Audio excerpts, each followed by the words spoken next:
So now to the next three beers. And if I'm not mistaken, these are not part of the Sculpin series. But two of these are still Ballast Point. The first one being the Fathom. Nice. IPA. If I'm not mistaken, I didn't think this was an IPA. I thought it was an IPL. Which was what is that? An IPL is an India Pale Lager. Okay. I thought I read that somewhere that this was like a lager that they had hopped extra, to taste kind of like an IPA. But maybe I'm wrong. I could be wrong. I have to look into that more. But I believe this is one of their newer beers. They're like within the last couple of years that they've come out with this one. And I've had it once before, and I think I really liked it. I think it was during a beer tour. More of a hit on this one.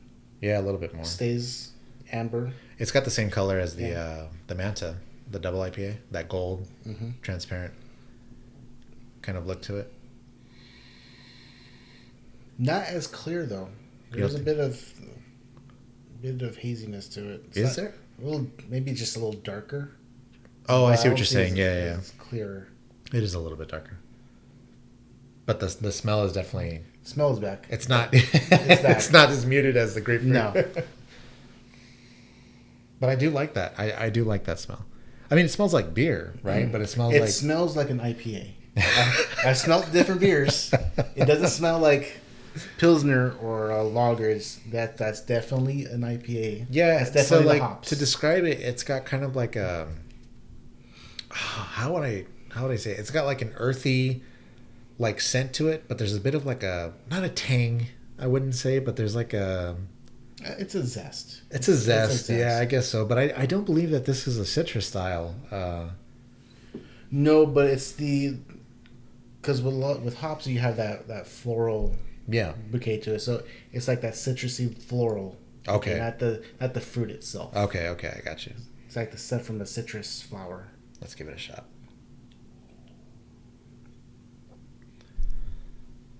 Oh, that is great. For me.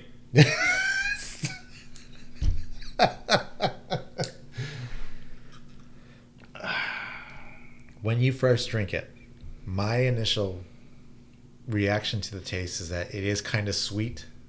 You might think differently. But it is kind of sweet, and it kind of dissolves into its bitterness.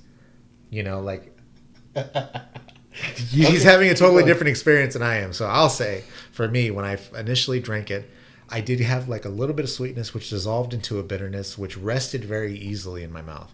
It didn't go straight into like a punch of bitterness. It worked its way down to my palate, or up to my palate. I don't fucking know, but it wasn't overwhelming. It didn't take me by surprise or by storm.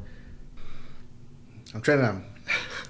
I think he's trying to have the same experience that I did. I'm trying to have an experience here without. All right, let's talk about Victor's experience. Okay, real quick. So it's definitely bitter. Okay. It's not seizure-inducing bitter. It's not gonna send me into an epileptic episode, but it definitely stays on the tongue. You take it in, and you've got that. The earthiness of it is a lot more present. Okay. A lot more of that zest bitterness, not like the aloha, but it kind of tingles the tongue. I think that's what I was trying to say when I said that it dissolved into... It feels like it's, kind of like Pop Rocks almost, but not so much. Okay, but you know how it like pops on your tongue? Yeah. That's how this feels like on mine. And it just stays there, and you drink it, and it goes down. It goes down kind of smooth. But there's that whole bitterness, right, that runs down to it. It's not overpowering bitterness, but it's there. It's present, saying, "Hey, we're bitter. We're hops. This is very hoppy." Yeah. Not so much in the sense that it's bitter hop, but just the hop. Yeah. The hop of the bud is there. Very full bodied, fuller than the others. But notice, since we started that little train of thought that you started, what's the aftertaste like? there actually is no aftertaste. That is wonderful to me. Like in that kind of beer, like you do get that like explosion of hoppy flavor, but you don't get that feeling that's resting on your tongue, that sort of film of earthiness or the film is there. It's still there, but you don't I think it's from the Aloha, dude, to be honest. but no, it's definitely this for me. Okay. But I don't have the like the burping or the aftertaste that comes back up to that delayed reaction. Yeah. I don't get that from this. It's just one smooth ride. It goes down. It stays down, and you remember it. It's like that. It's like the photograph you get at the end of a Disney ride. You know, hey, you enjoy that ride. Remember this, but it's not like coming back at you like, hey, remember this. Right. All right, so this is the Splash Mountain of beers for Victor, I guess, is what I'm hearing. Yeah, pretty much. Just like Splash Mountain, it takes you for a scary ride that's with some dips that you're not prepared for. But otherwise, you come out with like, yeah, you know what? I'll take that ride again. Yeah, you know what? Because it doesn't leave. The aftertaste is really important to a lot of people that aren't experienced with IPAs, because that can really put you off from wanting to try any other beer, right? I'll also add another side note. It's strong. I can taste the high alcohol content in this. Not so much with that it's sweet, but that it's a strong brew. This will kick you on your ass. Yeah, but I do actually love this a lot. Like for me, it really just falls short. I would have to say it falls short on the aroma. It's not an inviting aroma. It's a standard IPA aroma. Yeah, it's got that. I keep saying you've IPA smelled it 100 times before, huh? Yeah, exactly. It's one of those you smelled it before. There's nothing new about it. There's nothing, like you said, inviting. It smells like beer. Yeah, and regarding the flavor, it's not like it's an exotic flavor or a flavor that you haven't had before. But what is really different for me is the smoothness and the fact that you don't get an aftertaste. If anything, I feel like it kind of cleared my palate a little bit, you know, from the beers that we had before. So I do really appreciate that about it. So for me, this would be it would be a 4 out of 5, and it loses the whole point because of the flavor and its lack of unique flavor. But it's a really great beer.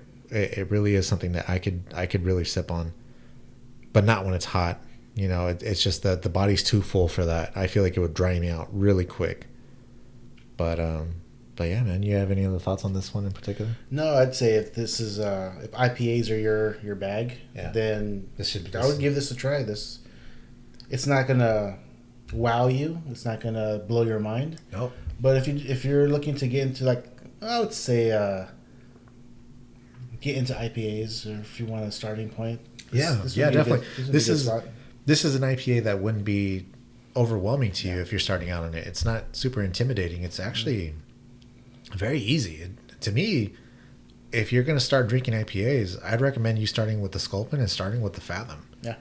You know, don't just stick to Ballast Point. It's just for me, and I'll talk more about why I'm starting out with Ballast Point here in a second after we try these last two beers. There's a lot of stuff going on in my body right now, man. But it's all those greens. Oh my god. But yeah, this is pretty great. This is a pretty killer beer for me. Whew. So the next one is one I'm really excited about, because I didn't really get a chance to try this one. This is one that my wife was drinking and she liked it. And my wife does not like craft beer, especially craft beer. Yeah. She can not enjoy, but she can drink like a Corona or a cider. Yeah. Or a what? Cider. A cider, yeah. Actually, she gets down on some Angry Orchards. All chicks love Angry Orchard. Yeah. The only time that she enjoyed a beer, and I tried to get my hands on this and I couldn't, was cucumber lager from Ballast Point. Yeah. Yeah. So when we first had it, it was for that, what do you call it? That class that I took, the homebrewing class. It was like one of their R&D beers. You know, they were kind of figuring out how people would react to it. It was delicious, dude. It tasted just like it was a cucumber beer through and through. I've had cucumber vodka. I think I've had that before. That is pretty good. But cucumber beer is like, if I was going to the beach or hanging out at the pool, that's the beer you want right there. Yeah. It's so refreshing. Well, something about the cucumber. It's the summer. And yeah. It's just a refreshing Was it a fruit or vegetable? It's a vegetable, but I don't know. Cucumber to me tastes like watermelon. Yeah. Without the sweetness. That's why I love cucumbers. Right. To me, Anyway. it's like a melon. Focusing on the wrong thing. Yeah. So, with that being said, what I was getting at for that is that my wife is very picky about the beers. This next beer is called the Easy Seas, and it's a cocktail beer infusion. The cocktail in question, I guess, is the mimosa. Okay. It's a mimosa inspired beer, and I really dig the idea because Ballast Point also does one that's a Moscow Mule inspired beer. Oh. And I really wanted to try it when I went up there to Anaheim, but they didn't have it available, which was really unfortunate. But, this beer is something that my wife enjoyed. I didn't get a chance to try it, so we're going to try it right now after I get a swig of water. Okay, first impression, it's golden color. Yeah. Little head. That's It's like what that she said. carbonated type of head, too. It's like the head you would get from pouring yourself a soda. Right? There is no fragrance to this. Really? Is that... Actually, hold on. Yeah, give it a second. You gotta sniff the water to clear the... Mm-hmm. The aroma of the ice. Okay, there is something to it. I don't know what that is. Yeah, it's kind of it's champagne-y. Yeah, I would say but... Champagne-y not a word. I'm coining that. It's the Angel Oxford Dictionary. It's in there. It's just like word 16, add to dictionary. If they can do it with Muggle, I can do it with champagne. Dude, honestly, I don't know what that smell is. I'm kind of into it though. I kind of like that the smell is kind of mysterious. It reminds me of exactly. It does remind me of champagne, and while champagne might not always taste the best, it is kind of like a crisp, refreshing kind of thing to have. Yeah, I don't know. I can't tell you what exactly that fragrance is. I'm not getting the mimosa smell. I'm getting the champagne. There's no sweetness to it. There's no hint of berry from like a wine. Yeah, I'm getting the champagne. Wait. Oh. Okay, now that we're talking about champagne, I do get like the hint of like a grape. Okay. Yeah, it's like a sparkling cider, like white cider. Yeah. Okay. Non-alcoholic. Yeah, I know what you're talking about. When they give us when we're kids on New Year's Eve. Exactly. That's what it is. That, ladies and gentlemen, is what it is.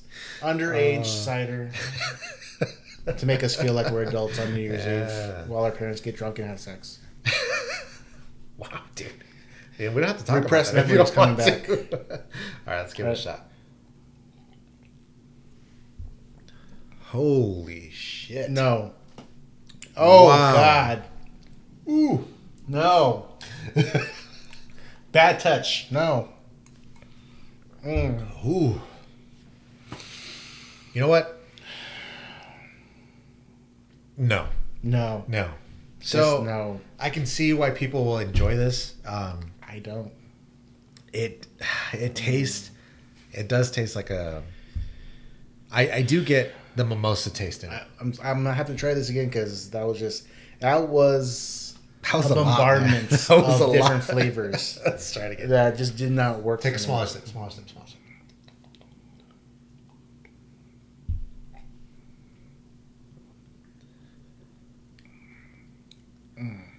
It's that swallow. When it's on the tongue, it tastes very much kind of like a sparkling cider or champagne. You've got that crispness to it. You get a lot of carbonation on the tongue. You know what? I think it's a little overly sweet. It is sweet. It is overly sweet. It's because I've had mimosas and they're a lot more crisp and they're flavorful, but they're not that sweet. And I think that's a big appeal to a mimosa. There's something about this beer. It's just too sweet. It doesn't complement the mimosa. It kind of goes contrary to like the alcohol itself and all the other fragrances and it's just kind of like an alcoholic orange juice or something, like a carbonated alcoholic orange juice. Not even an orange juice. I don't get any orange at all. Really? None. It's like a white grape juice. Yeah, you know how terrible that tastes? Yeah. but it's like white grape juice with alcohol, and It doesn't work. man, this makes me gassy. Yeah. It does. No, no. I don't know. You poured into that. Yeah, I'm not finishing that. That I do have to tap out on that one. Let me No, just no. let me give it one more. And Jessica likes that, She liked it, dude. dude.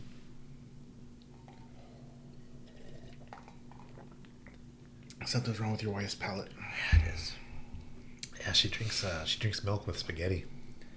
That's weird shit to me. That you should call the cops. I tried to give her shit about it, and she made me feel weird about thinking that was weird. I'm so glad you said that. So Milk with spaghetti. that's fucking. That's what this is milk with spaghetti to me. It just doesn't make any fucking sense. Ballast Point's next flavor. So, to pick it apart as best as I can, when you first drink this, you get a lot of the carbonation in your mouth, but then followed soon by that is this overwhelming sweetness that reminds you of a really bad fruit juice, carbonated fruit juice, followed by a little bit of alcohol flavor, and they do not match. You can tell the two are not really working well together. It's like oil and water. It's I don't know what it is. It did make me gassy. Yeah.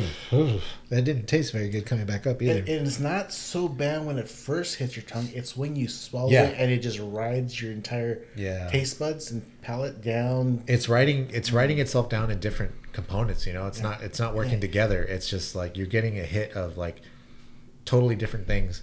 Wow. Right? Holy shit. Yeah. Tastes more like a mimosa when I burp it than when I drink it. So that's a no for me, man. Like, that's not to say that it's a bad beer, but it's not. It'll float somebody's boat. But if you're first getting into IPAs or Ballast Point in general. This actually, what kind of beer? I think it is just a. It's an ale. It's just an ale? It's okay, an ale. well, if you're getting into Ballast Point at all, just save that one for later. And right, one of the other ones. That'll wreck any of the other ones. That'll wreck your stomach. It'll wreck your chest wall, your palate. It's just holy shit. That's a no for me, man. I would not buy that in the store. Yeah. I would say if you're out and you're feeling adventurous, give it a try, but be prepared to have a follow up on order because you're gonna want it. So what's good about it? What can I say that's good about it? It's crisp. It is crisp. If it's a summer day out and you're out there, you don't want a summer shandy or you don't want anything that's weedy, that's gonna make you gassy all day. Yeah. Well, this will give you like the burps, but if you don't want to be like bloated, tune out your ass all day long. Yeah. I would say give this that's where this would come in, but there are better options from Ballast Point on that measure. Yeah, I think so. The Aloha serves that purpose too. Yeah. I will say the sweetness can be appealing to somebody that's more inclined to drink ciders. If you're kind of into that flavor profile, it's very different from a cider, but you are getting hit with that sweetness, that kind of I don't know. It's not the thing about. Hold on, fuck. Sorry, man. It just gave me the burps. With ciders, give me the vapors. With ciders, you are getting a little bit of that alcohol taste somewhere in there, but it works with the beer. You know, it works. Mm-hmm. It kind of works together, and with this, you're getting that kind of like an isolated alcohol taste from the other flavors that are going on. So it's kind of similar, but at the same time, it's very different. Another thing I will say in its favor, wow, really, it's a 10%.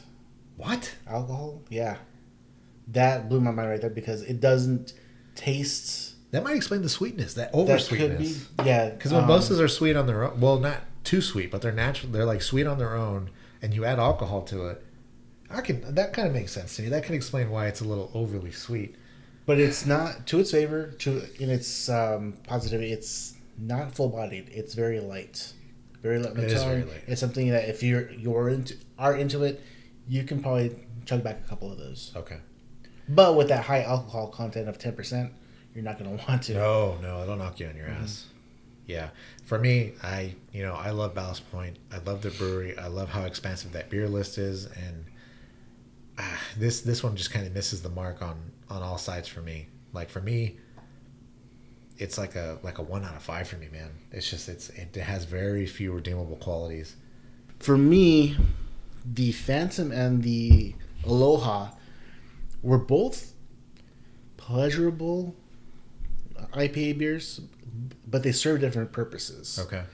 So, so your opinion of them would change like situationally. situationally, Like, okay. yeah. But I would rank them both evenly, actually.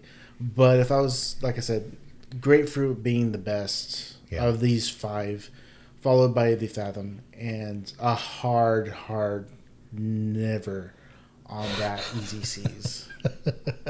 So regarding the Ballast Point products, like he was just talking about, it goes without saying that the Grapefruit Sculpin is the best that you're going to get.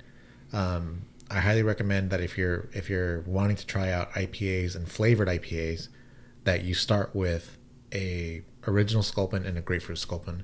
An original Sculpin just to get an idea of what a high quality standard IPA should taste like, and the Grapefruit Sculpin to understand what a good IPA with fruit flavors should taste like. Both of those will be easy on your palate, on your stomach, and they won't sway your opinion about wanting to have a more expansive experience with IPAs. So Grapefruit IPA for me is the very best that we've had of the Ballast Point products, followed by the Manta. Oh shit, that was mimosa again. Mimosa. So the Manta for me, I did like that it had the sweeter. I can knock those back a lot more often than I could any of the other beers that we've tried besides the Grapefruit IPA. It had a very good flavored body. It rests very easy. Like on the tongue, it doesn't leave like a terrible aftertaste. You get a little bit of the bitterness, but I do like the earthiness where IPAs are concerned.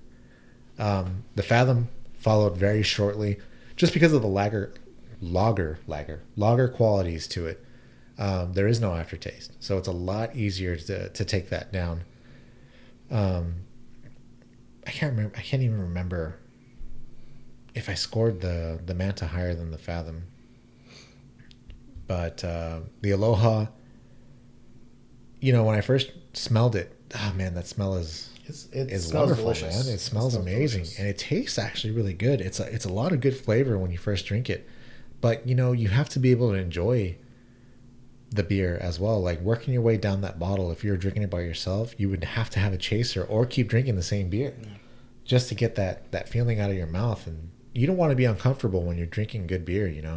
That's not what you're paying for, considering how expensive that shit is. You know what that reminds me of? It reminds me of when you have something with artificial sweetener in it, and that keeps giving you that urge to drink more and more of that same thing. So that's what I get from the Aloha. Gatorade's a lot like that, actually, now that you say that. Yeah, so that's like the Gatorade of craft beer. That's it, yeah. The Aloha Sculpin is the Gatorade of craft beer, man. It's not bad. It smells good. It goes down really well, but it's like it leaves that feeling in your mouth that like, shit, if I don't drink something else real soon, it's going to drive me crazy. So, and then finally, Easy Seas. I absolutely love the idea of a cocktail infused beer. I feel like for me, I have had a good mimosa and I've had a good ale, and to me the two elements don't work really well together, at least in this case. That's not to say that you can't make them work, but I can't enjoy one of those. And I don't know if that's by design or if that's just mishap that just happens. Yeah. Or the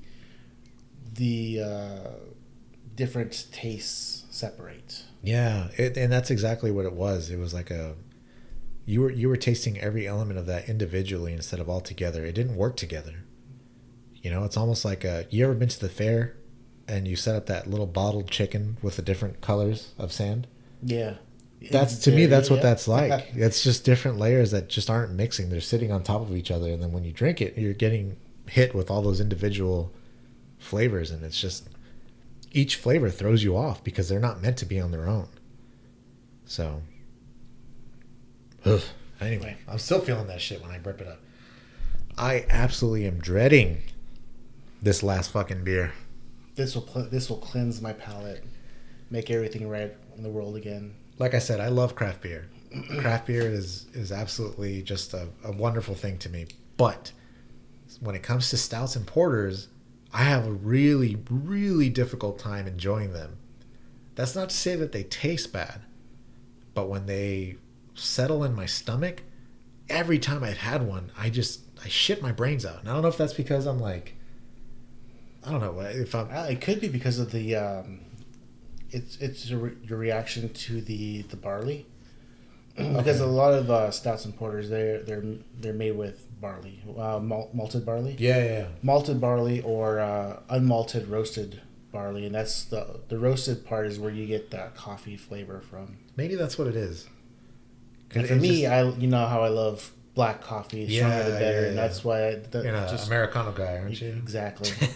No cream, no sugar, and that's what just drives me to this is that coffee flavor. Sometimes the chocolate notes that they have, especially when they experiment. And so I'm really interested in this. Was it peanut butter milk? Yeah. Stouts? So I know that Victor has been into stouts and stouts and porters, and I've tried a couple with him in some of the places that we've been, but it surprised me that he hadn't had this Belching Beaver one. And from what I know about craft brews, the Belching Beaver makes probably some of the best stouts out there.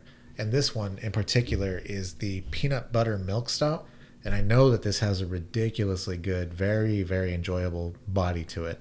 And I'm really excited about him finally being able to try one. I've got like a 6-pack of these in my fridge that he's going to take home because I can't fucking drink these. Stouts and porters are to me what IPAs are for him. These are just I found that these, after experimenting with all types of beers, IPAs, ales, lagers, pilsners, whatever. This is what calls me. Really the one that I buy the most, Guinness, just because really it's out there, it's visible, it's a go-to. Easier to get, more readily available. Than Is Guinness? Guinness is a stout? It is. It is. It's just like pretty much any dark black beer is a porter. Right, because I've had black ale before, where it's like that dark body, kind of like this, but it's definitely not a stout. It doesn't have those chocolatey, roasty kind of flavors. Guinness it's got does, yeah. But it's kind of like your basic bitch of the Guinness is of your. It's the Bud Light of the. It's mass manufactured, and so it's not a craft beer at all. Okay. So it's automatic. Even from there, I can smell the peanut butter. I think my nose is kind of plugged up. I think I'm having a fucking allergic kind of reaction to all the grains. Yeah, that's definite peanut butter. Holy shit, that is. It's just like opening a freaking jar of peanut butter. Yeah. Oh wow.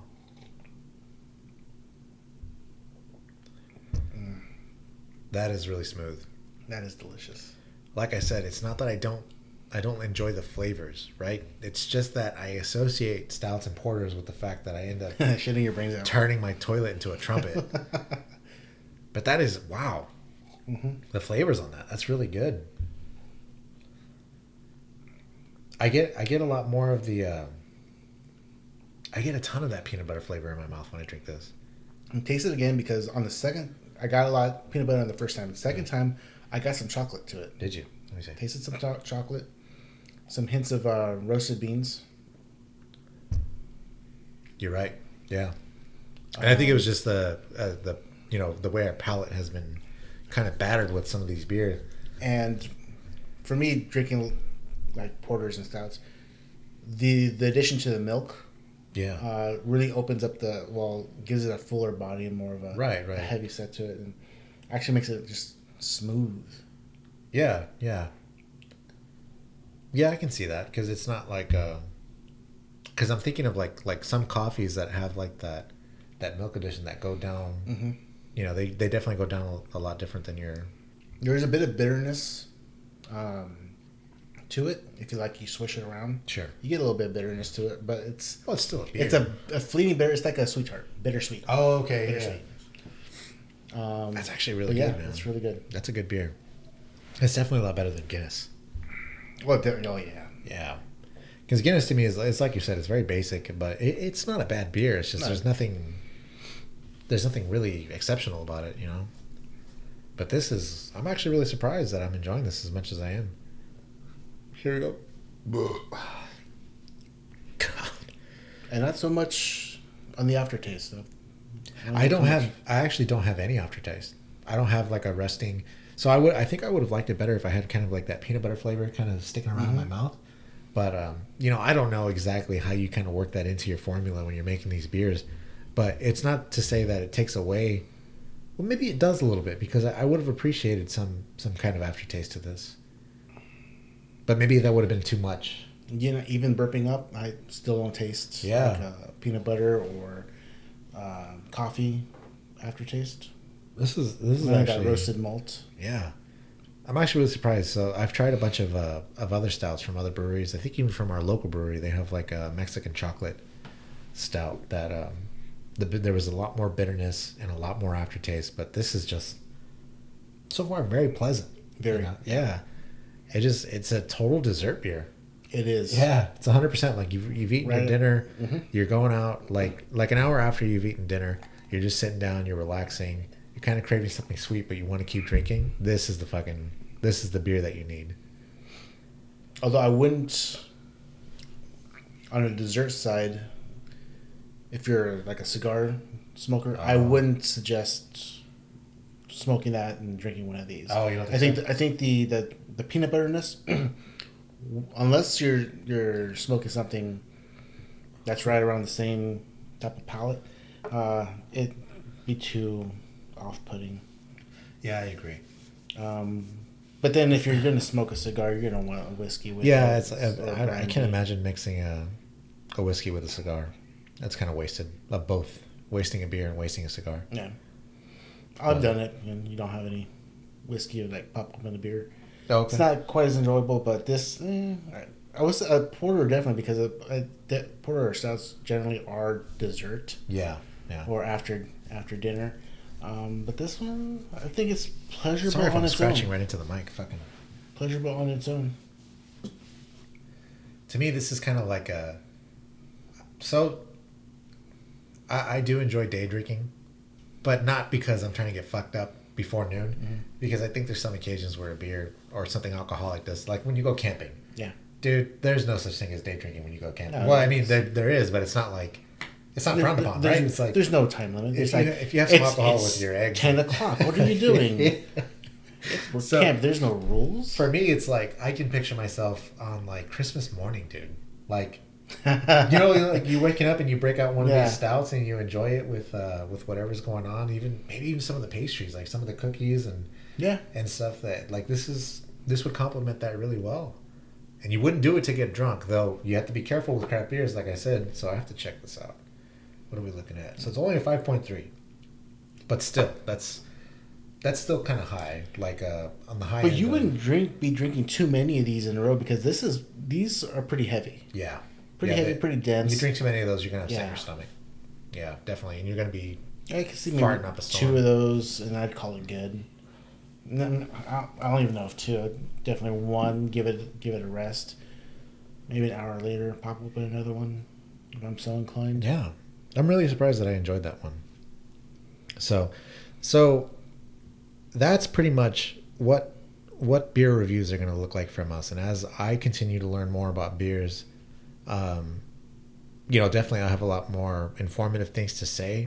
All the things that I was saying today is more just like anybody kind of walking in and trying a beer, just very basic information that'd be easy for you to process, because I didn't break down like, oh, you definitely get a tinge of Simcoe hops in this. Yeah, I'm beer. not that knowledgeable. So that's what I mean. It's just like eventually I'll become that knowledgeable, but at the same time, I want you guys to understand what these flavor profiles are like, so that if you run into these beers in the wild, you have an idea of kind of what they're like. So, have you ever gone to I don't know if you remember the first time that you kind of experienced a beer list? Yeah, I remember the first time. Dude. That was intimidating as I was overwhelmed, man. I didn't like when I think it was the first time I went to the Pint House. Yeah. It's a craft beer bar. For me, it was World of Beer in Phoenix. Gotcha. Tempe. So they'll approach you with this list of beers and they just slap it in front of you and walk away. Yeah. And what you kind of feel like you want in those instances is kind of like a rundown of what these beers are. You know, You usually end up going for something that looks familiar. yeah, that's why First, that's you're why like, people I'll stick play it to safe. that's why people stick to domestics, is because like, oh, I remember this from the fucking NFL commercials. Yeah. You know what I mean? It's that guy wearing the Bud Light helmet and shoulder pads, and you know what I mean? It's like, all right, cool, I'll just have a Bud Light, man, because all this other shit, it might as well be Chinese. You know what I mean? Because I have no fucking idea. So I like the idea of having these sort of conversations to reduce that sort of intimidation, to kind of get you away from the idea that, fuck, like this is too much, I can't bear it, I'm just gonna get a Miller, you know. Yeah. Like, you're really selling yourself short. And I say that because like I want to believe that people are naturally adventurous, you know what I mean? Like, in the same way that you'd like one day wake up and be like, I want to go try Indian food, or I want to go try this new Chinese spot that opened up in town, or I want to go try, I don't know, it's like African food, you know. It's like, whatever, Greek, you want to go experience different foods, and you want to go there knowing that like you're going to be shown a menu of the different type of foods. But beer lists are different, right? It'd be like if you went to like an international restaurant.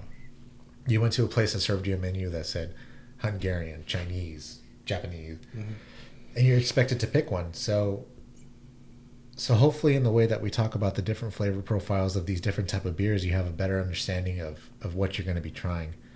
Because that's all it is. It's all beer, but it's just the way in which it's made that gives it different flavors and different flavor profiles. Like stouts and porters, like we just talked about. It's chocolate beer.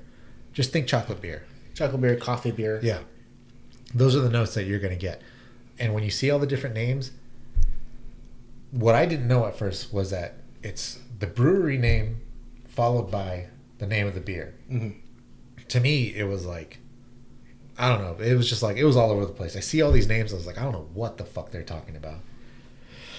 Don't worry about the initial part of the beer name, because that's probably going to be the brewery. So if you see Belching Beaver followed by some other information, chances are you're going to look at Belching Beaver and be like, I have no fucking idea. I'm just going to skip right past that one. Look for the last part of the beer that really gives you more insight as to the flavor of what you're going to be trying. So if you know that stouts and porters are chocolate or peanut butter, or I'm sorry, coffee. Chocolate or coffee, and then you see a beer name that includes peanut butter or includes like nitro coffee or something like that, you have a better idea of what you're walking into. Like you should have this expectation. Like, how am I trying to say this? You have an idea. Like, you look at the name, look for something. You know what a porter or stout. Yeah, you're kind of look, shopping for the flavor, yeah. not so much for the brewery. You see nitro, you think, okay, that's kind of like Guinness. Guinness has that little nitro tab on their thing. Or you see milk stout, you're like, oh, so they've infused some milk into the product to make it a fuller like a milk body, chocolate. Yeah, make it more of like a milkshake almost. So where it gets a little trickier. So IPAs are on a surge right now, man. That's all you see in the grocery store. IPA everywhere. He's fucking chokes out everything else. The disgust. It's your domestics, and then you see the craft section. IPAs. I want a porter. Oh, here's one. There you go, pleb. I'm kind of glad that you said it like that, because in my opinion, IPAs have really have been kind of a detriment to the craft beer market.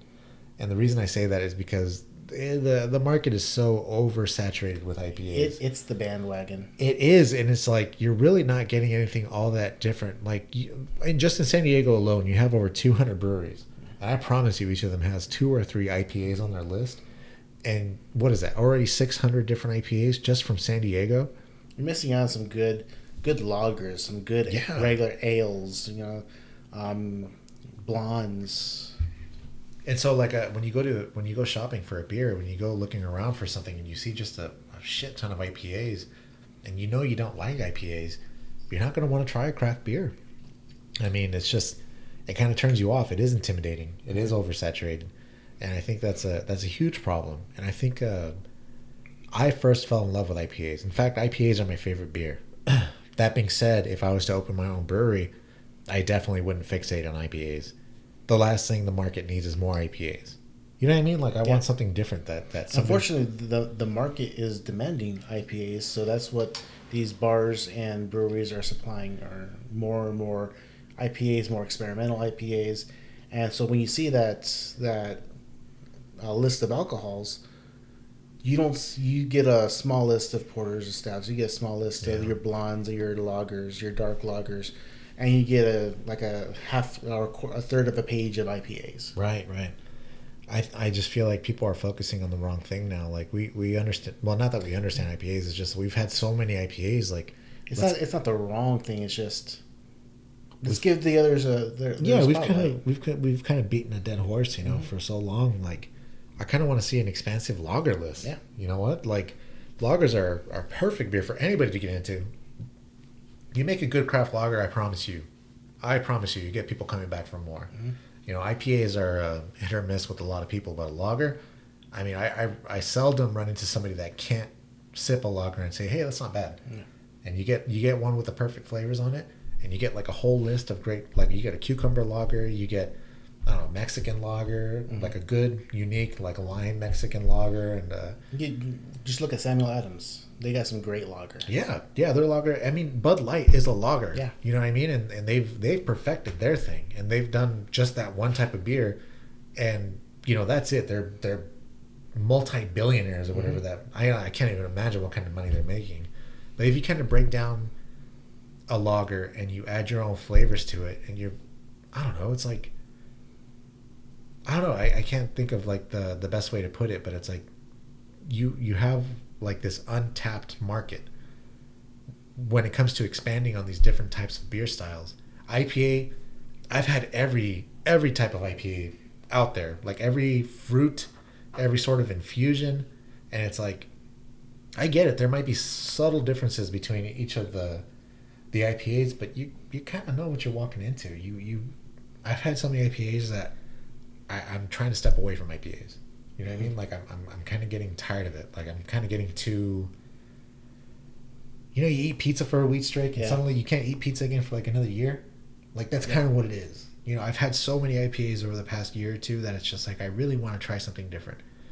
Ballast Point, they've done a good job refining their, their recipe, but they dip into every style of beer. And unfortunately, when I was shopping in their little mart, they didn't have all those other beers that were on their beer list, and I would have loved for that. But I felt like it was important to start with the Sculpin series because, like I said, that's the, for me, like the Bentley of beers. You know, it's just like the go-to, like the standard of IPAs. Because I can pull IPAs from all these other breweries in San Diego, and it'd be subpar in comparison, and I don't want to start that way. You know, and that's not the kind of standard I want to hold the beers that I make, you know, in the future. So, I don't know. That's my little rant. You know, I just, IPA started out as such a unique and great thing, but people have been doing it so much that it's just like, I don't know. It's not exotic. It's not like, it's not adventurous anymore. No. It's just oversaturated, in my opinion. So what I really crave sometimes is like I went to San Diego recently and I was trying to find a blonde ale. I was trying to find that's one I want to get into. Yeah, I tried to find blondes. a good blonde ale and I could not fucking find one. I went to a Vons, I went to a Walmart, I went to a liquor store. Oh, you're not going to find them there. I just found nothing but IPAs, just a ton of IPAs, and then your domestics. And it's just like I was getting kind of tired of it, and it was the same IPAs, you know. And it's like, you know, it was very unfortunate. I had a craving, and it wasn't there because people aren't demanding that. But I think it's just because people aren't properly exposed to it. You know what I'm saying? Like people, you get people shoving enough IPAs in your face. Eventually, you're gonna try an IPA. You're gonna like an IPA. You're gonna want more of that IPA.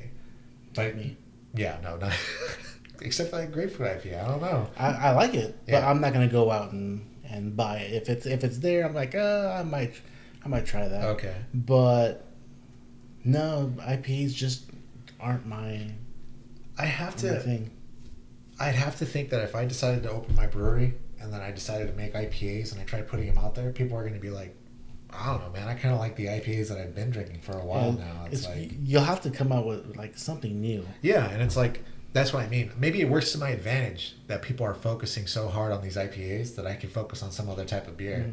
Because like one thing that I really want to do is make a honey blonde ale using local honey, like Yuma honey. That would be. And it's just like, you know, it's different. It's just like it's not something that you walk to. Like, have you been to the Pine House recently? Not recently. So I went. When did I go? It was like a week or two ago. I went to the Pint House with my sister, and they gave me the beer list, and it's a long piece of paper, and half of that fucking list was just IPA. Like holy shit! And the rest of it was every other type of beer, right? You had like 2 lagers, 3 reds, 2 sours. You know, it was just very limited on everything else. But it's like there must be a demand for it because people are drinking it enough that they're constantly rotating those handles. But it's like when I go now, it's like I've had a majority of these fucking IPAs. Like I don't feel like having an IPA anymore. Like I want to try something different. But unfortunately, the stuff on the other side is usually like domestic or something very popular. Yeah. So that's why I get excited whenever Pine House they do like sponsored runs. Like they'll have Nevada. Oh, Sierra Nevada. Yeah. They'll do their run or they'll do another brand. I still haven't been to. You get to know more of what these breweries are putting out. I still haven't been to one of those. To Takeover? I did one. The Sierra Nevada. Okay. It's pretty good. Was that recently? No, this is like 2 years ago. Oh, okay. Did you get like free shit? I got a free glass. Really? Yeah. That's awesome, dude. I want to go to one because I know that Rogue has done it, Sierra Nevada has done it, and recently Stone did it too. Ew. So Stone is one of those scary one. That's a. You know what they got me on that. You know what gargoyle. You had like a glass of fucking black pepper. You know what I mean? Like so their other beers are actually very flavorful. They're really good. Yeah. So well, you told me. Now I'm a believer with Sculpin, so if you say so about Stone. I'll put you in the right direction, man. But it's just like, I don't know. It's just like I'm saying. Like I want to see like more expansive beer lists on everybody's. Like deciding to make IPA should be the mindset if you're opening your own brewery. Just making like your own IPA. I feel like you need to expand on something. You need to fixate on being different than everybody else. Otherwise, you're just gonna be another business that. And just have a good variety mix of yeah different styles. And like, so I haven't been recently, but I did appreciate that about the Prison Hill Brewing Company that we have here in town. They've tried their hand in different types of beer, not just one type, and then they supplement their beer list with out of town breweries, which kind of works in case you can't find what you're looking for in their own beer list. But I'd like to see them just really fill up that beer list. I mean, they have like really good equipment that you can see right there when you walk in. So, but I'm sure that takes time, and I wouldn't have the first clue about how you go about adding to that beer list or coming up with your own unique recipe. Just trial R&D, and R&D, trial and error on your own on a small scale. Yeah, but that's just something I would like to see more of, man. Because craft beer automatically, in my experience, means IPAs. Like when I talk to other people. Yeah. Yeah, and it's just like I don't want that to be, like for me personally. Not that I get offended or anything, but it's just like, dude, you're focusing on like a very small aspect of what craft beer actually is. So, but I'm glad we got to try the IPAs that we did. But I think from now on, I'm not going to be fixated so much on IPAs. If there's a good brewery that has a good IPA, then I wouldn't mind bringing it in here. I think you have a good point where you actually tried one brewery. This Ballast Point. This is the focus of this. So just try a different brewery. Yeah. And maybe in the meantime, in between that, try a variety pack. Sure. Different stuff. That's maybe not a bad idea. Maybe not a main brewery like Four Peaks or Ballast Point. Yeah. But you know how Albertsons, you get that mix and match. Oh, right. Yeah, Fry's do that too. I should do that. You could try that. Yeah. But yeah, that definitely. And then like I was talking about earlier regarding the podcast, I don't want to just sit here and drink beers and that just being the case. So very soon I'll be ordering a beer kit. I already have the materials I need to homebrew, but I'll buy a beer kit. I'll talk a little bit about it, and then we'll kind of chronicle my attempt at making whatever it is that I buy. And unfortunately, though, it takes like anywhere from 2 to 6 weeks, depending on the recipe, for that beer to get done. So I may start it in one episode, and then you won't hear about it for like a month or two. But we'll talk about it then, and what I can do better, and what needs to change. Something about my equipment, something about the way that I'm doing something. Like I said, this channel is more for me than it is for you guys, because I need to learn this stuff. That's not to say that owning my own brewery requires that I make my own beer, right? Because I could have money, throw it at a building, and just hire a brewer. Yeah. But that's not fun, man. Like I want to actually be involved in creating a recipe that people will fall in love with. You know, I think it's a lot more personal. It's a different kind of journey that way. You know. So that'd be my goal. You know, but yeah. All right. Next time that we do this, you want to try some particular brand of beer? Any particular brewery? No, I'm happy to go on whatever journey you set forth. All right. I'm adventurous. I respect that. Yeah. But yeah, like I said, subscribe to the channel, leave a comment, make sure you hit that little bell so you get notified whenever I put up a new video. I'll try to do recordings as often as I can, and like I said, hitting the different aspects of this whole wanting to open a brewery thing, tasting beers, making beers, and then talking to local business owners, and kind of that way you guys can kind of get to know them too and what they do for a living, and it'd be a chance for them to kind of speak about their business, and maybe that'll help them out, you know, get their business out there so they don't close down, which is just like a curse in Yuma, right? That's really unfortunate. Some good businesses might open up, but they just don't make it for some reason, and that's what I kind of want to get to the bottom of. But apart from that, that'll be the end of the first episode. So if you made it this far without getting too bored, thanks. I really appreciate that. And if you really enjoyed it, just leave a little bit of feedback. Thumbs up. Something. Just like that. And again, this was Victor Sanchez joining me for the first episode. Yep. Hope to be back. Any closing statements? Drink beer, be happy. That'll be a t-shirt.